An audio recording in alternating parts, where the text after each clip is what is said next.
Akan sedikit bahas kenapa rumah orang Melayu itu selalunya berpanggung. Jadi ini salah satu, kita berada di pondok santai. Pondok santai ini berpanggung. Jadi di kampung ini tak ada tempat hiburan melainkan pondok. Assalamualaikum warahmatullahi wabarakatuh. Hari ini saya berada di salah satu kafe ataupun pondok tempat santai di Pulau Mubut, Kelurahan Karas, Kecamatan Galang, Kota Batam. Hari ini kita akan sedikit bahas kenapa rumah orang Melayu itu selalunya berpanggung. Jadi ini salah satu, kita berada di pondok santai. Pondok santai ini berpanggung. Jadi di kampung ini tak ada tempat hiburan melainkan pondok ini. Dan di sana kita melihat rumah-rumah orang Melayu juga berpantai, berada di tepi pantai.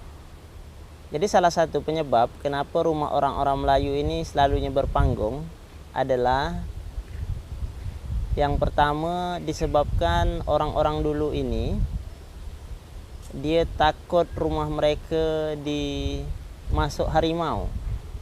Jadi dibuatlah panggung.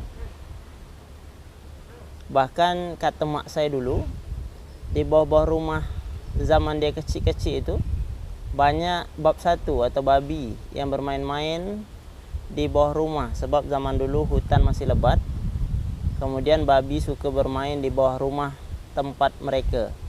Itu yang pertama, disebabkan rumah orang Melayu berpanggung. Kemudian yang kedua, rumah orang Melayu ini berpanggung sebab yang kedua adalah orang-orang Melayu ini kalau kita selalu tengok, mereka bawah rumah itu tempat meletakkan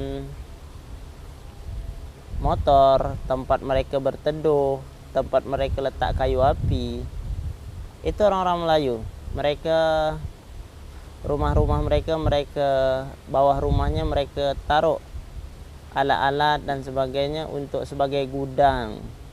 Biasa kalau kita tengok orang-orang tua dulu, bawah rumah mereka akan letak atap ataupun kayu bakar, atau kita sebut di sini kayu api.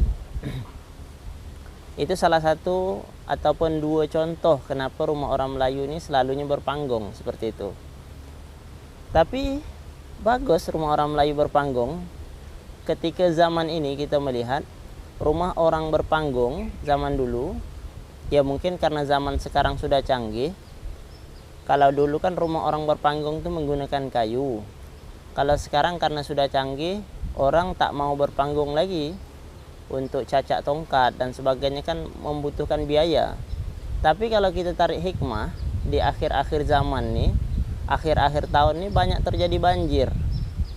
Ketika sudah terjadi banjir, ya contoh di mana-mana lah, di Tanjung Pinang, bahkan hari ini di mana-mana di negeri Melayu, tak negeri Melayu, rumah orang selalunya banjir.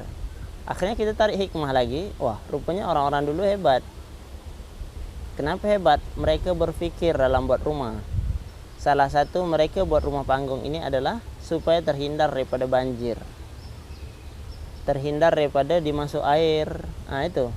Jadi kalau kita pikir-pikir, hebat juga orang zaman dulu. Orang zaman dulu buat rumah berpanggung. Ini jelas mereka punya strategi yang hebat. Nah di belakang kita ini ada Cafe Noah. Cafe Noah ini berpanggung juga. Berarti mantap nih cara dia buat. Ya seperti itu.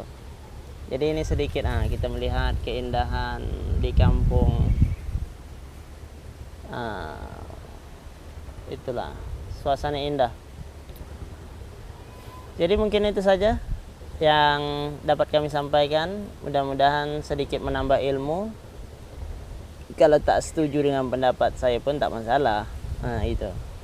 Kalau kira-kira ada pendapat saudara tentang kenapa rumah orang Melayu selalu berpanggung, silakan tambahkan di kolom komen. Terima kasih. Assalamualaikum warahmatullahi wabarakatuh.